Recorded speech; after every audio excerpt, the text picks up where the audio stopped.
Okay, മോളുടെ പേരെന്തുന്ന? വളരെ മനോഹരമായിട്ട് വായിച്ചു കേട്ടോ. വളരെ നന്നായി. ഏത് ക്ലാസ്സിൽ പഠിക്കുന്നത്? അങ്ങനെ എനിക്ക് പറയാൻ പറ്റുമോ? ആണെന്ന് വായിച്ചതിലെ ഒരു സന്ദേശം പറയാൻ പറ്റും?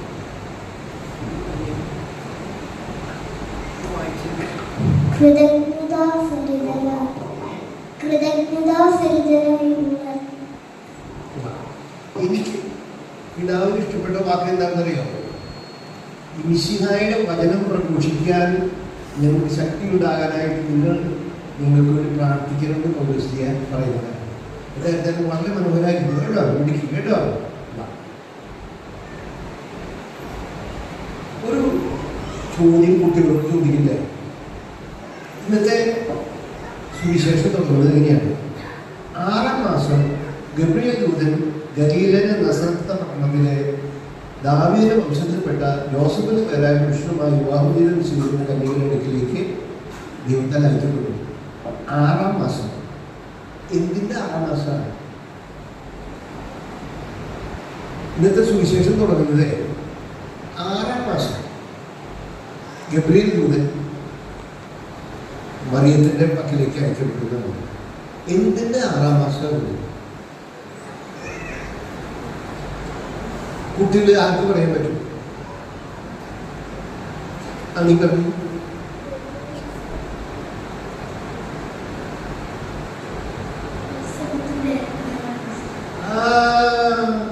കഴിഞ്ഞ ഞായറാഴ്ചത്തെ സുവിശേഷം എന്തായിരുന്നു? എലിസബത്തിന്റെ ഭർത്താവിന്റെ പേരെന്തായിരുന്നു?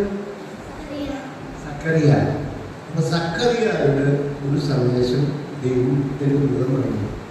നിന്റെ ഭാര്യ അതിൻ്റെ 6 മാസം.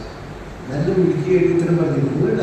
ഞാൻ എനിക്ക് തോന്നേ എല്ലാവർക്കും വേണ്ടി ഞാൻ എനിക്ക് സമ്മാനം കൊടുക്കുന്നത് എല്ലാവരെയും ഉദ്ദേശിച്ചാണ് കേട്ടോ. ഞാനൊരു സമ്മാനം കൊടുക്കാം. സമ്മാനമായിട്ട് വേറെ ഒന്നും കയ്യിലില്ലാത്തതുകൊണ്ട് ഞാനൊരു ചെറിയ സമ്മാനം കേട്ടോ.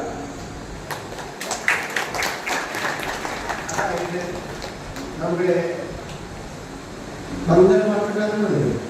മംഗലമാട്ടക്കാരത്തിന് 4 ഞായറാഴ്ചകളുണ്ട്. ഈ 4 ഞായറാഴ്ചയ്ക്ക് സുവിശേഷം നമ്മുടെ ക്രിസ്മസിന് ഉൾപ്പെടുന്ന കഴിഞ്ഞ ഞായറാഴ്ചയുടെ 1-ാം ഞായറാഴ്ചയുടെ സന്ദേശം എന്താണ്? ഗബ്രിയേൽ ദൂതൻ എലിസബത്തിനോടും അല്ലെങ്കിൽ ഭർത്താവിനോടും യോഹന്നാന്റെ ജനനത്തെ പറ്റിയുള്ള അറിയിപ്പ്. ഇന്നത്തെ സുവിശേഷം എന്തായിരുന്നു? ഈശോ ജനിക്കുമെന്ന് മാതാവിനോട് ഗബ്രിയേൽ ദൂതൻ അറിയിക്കുന്നത്. അടുത്ത ഞായറാഴ്ചത്തെ സുവിശേഷം എന്താണെന്നറിയാമോ? യോഹന്നാന്റെ ജനനം. 4-ാമത്തെ ഞായറാഴ്ചത്തെ സുവിശേഷം എന്താണെന്നറിയാമോ? ഈശോയുടെ ജനനം. അതിന് 22-ാം തീയതി ക്രിസ്മസ് ആഘോഷിക്കുന്നു. അപ്പൊ അതിന്റെ പടിപ്പടിയായിട്ട് 4 ഞായറാഴ്ച ക്രിസ്മസിന് ഉൾപ്പെടുന്നതാണ് സുവിശേഷം. ഇന്നത്തെ സുവിശേഷത്തില് എനിക്ക് ഏറ്റവും ഇഷ്ടപ്പെട്ട വാക്കുകൾ എന്താണെന്ന് ചോദിച്ചാൽ, ഇതാ കർത്താവിന്റെ ദാസി, അങ്ങയുടെ ഇഷ്ടം എന്നിൽ നിറവേറട്ടെ എന്ന് മാതാവ് പറയുന്നതും ഗബ്രിയേൽ ദൂതൻ പറയുന്നതും ദൈവത്തിന് ഒന്നും അസാധ്യമായിട്ട് ഇല്ല. ഇത് രണ്ടുമാണ് എന്നെ സംബന്ധിച്ചിടത്തോളം ഏറ്റവും മനോഹരമായിട്ടുള്ള സന്ദേശം. മാതാവിന്റെ ഗുണങ്ങളിൽ നിന്ന് നടന്ന കൂട്ടത്തില് എന്തൊക്കെ നേട്ടങ്ങളാണ്? ഏറ്റവും കൂടുതൽ നിറയുക വെള്ളം, വൈറ്റ്. വെള്ള നിറം എന്തിന്റെ പ്രതീകമാണ്? വെള്ള നിറം എന്തിന്റെ പ്രതീകമാണ്? പരിശുദ്ധിയുടെ, വിശുദ്ധിയുടെ, നിർമ്മലതയുടെ.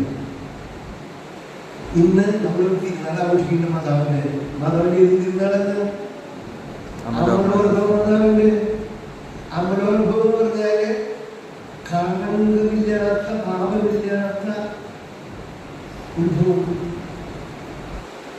വിശുദ്ധമായുള്ള, പരമപരിശുദ്ധമായിരിക്കുന്ന ജഗദുത്ഭവം. ദൈവത്തിന്റെ പരിശുദ്ധിയിൽ നിന്നാണ് മാതാവിന്റെ പരിശുദ്ധി കിട്ടുന്നത്. അപ്പം ആ വെള്ള വസ്ത്രം മാതാവിൻ്റെ പരിശുദ്ധിയുടെ നിറങ്ങൾ. അപ്പോൾ നമ്മൾ അമ്മയെ പോലെ പരിശുദ്ധ അമ്മയെ പോലെ വിശുദ്ധനായി ജീവിക്കാൻ കടന്നവരാണ്, പാപമില്ലാതെ ജീവിക്കാൻ കടന്നവരാണ്. പിന്നെ കാണുന്ന നിറയെ കാണുന്നതല്ലേ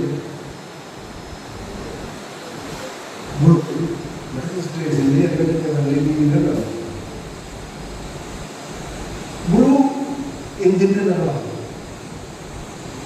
എവിടെയാണ് നമ്മൾ ബ്ലൂ നിറം കാണുന്നത്, നീല നിറം കാണുന്നത്? എവിടെയാണ്? ആകാശത്ത് സ്വർഗസ്ഥനായവന് പിതാവിന്റെ പ്രാർത്ഥനയില്ലേ? ഇന്ന് സച്ചിൻ തെണ്ടുൽക്കറിനൊക്കെ പണ്ടത്തെ ക്രിക്കറ്റ് കളിക്കാരും റൺസ് 100 റൺസ് അടിച്ചാലൊക്കെ ചെയ്യാന്ന് കണ്ടോ? കൈ പിടിച്ച് പിടിച്ച് ആകാശത്ത് പോകും. കണ്ടല്ലേ? കണ്ടുപിടിക്കാൻ വേണ്ടിയാണോ? അല്ല, തൻ്റെ ആ വിജയം ദൈവത്തിൻ്റെ അനുഗ്രഹമാണ് പരസ്യമായി പ്രഖ്യാപിക്കുകയാണ് ചെയ്യുന്നത്. ഇപ്പോൾ ഫുട്ബോൾ കളിക്കാരനായിരുന്ന മെസ്സി ഗോൾ അടിച്ചെന്താ ചെയ്യുന്നത് ശ്രദ്ധിച്ചിട്ടുണ്ടോ?